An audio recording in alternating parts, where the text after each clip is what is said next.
అందరికీ నమస్కారం అండి. చూడండి, అన్వాంటెడ్ హెయిర్ అది ఏంటి మనం చేసుకుందే. హార్మోనియల్ ఇంబ్యాలెన్స్ దీనివల్ల వస్తుంది. నేను నాన్ వెజ్ తిన్ను, పాలు తాగను, మరి చాలా వరకు చాలా సాత్విక ఆహారాలు తీసుకుంటాను. నాకెందుకు ఇలా వచ్చింది అనుకున్నా. కానీ దాని తర్వాత తెలిసింది డీప్ ఫ్రైలు వీటి వల్ల వస్తుంది అని. ఈ అన్వాంటెడ్ హెయిర్ ఎందుకో నలుగురు బాధపడుతున్నారని నేను తీసుకున్నా. కానీ అదొకటి. ఈ పళ్ళు నల్లగా ఉన్నాయి.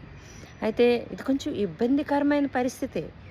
నలుగురికి చూడడానికైతే బాలే, కానీ నాకు వాటి వల్ల ఎటువంటి ఇబ్బంది లేదండి. ఎందుకంటే పళ్ళు నొప్పి లేదు. బయటికి తెల్లగా ఉండి పళ్ళు నొప్పి అయితే ఏం చేస్తాం చెప్పండి, గంటసేపు బ్రష్ చేసినా. నాకు పళ్ళు నొప్పి లేదు. ఈ ఒక్క రోమాల వల్ల నాకు ఇప్పుడు అందంగా ఉండాలి, చక్కగా కనిపించాలి అనే ఉద్దేశం కూడా నాకు లేదు. నేచురోపతి వేలో హెయిర్ని ఎలా బ్లాక్ చేసుకోవాలి అనే ఒక ఎక్స్పెరిమెంట్ గురించి నేను కలర్ రాసుకుంటున్నాను. మళ్ళీ హెనా రాసుకుంటే నిద్ర పడుతుంది అవన్నిటి గురించి అని. లేకపోతే నేను ఈ హెయిర్ ట్రీట్మెంట్ కూడా చేయను, నేను వైట్గా వదిలేస్తాను. మొత్తం అంతా వైటే.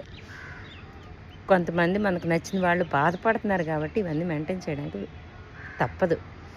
ఇంతటితో సెలవు తీసుకుంటున్నాను.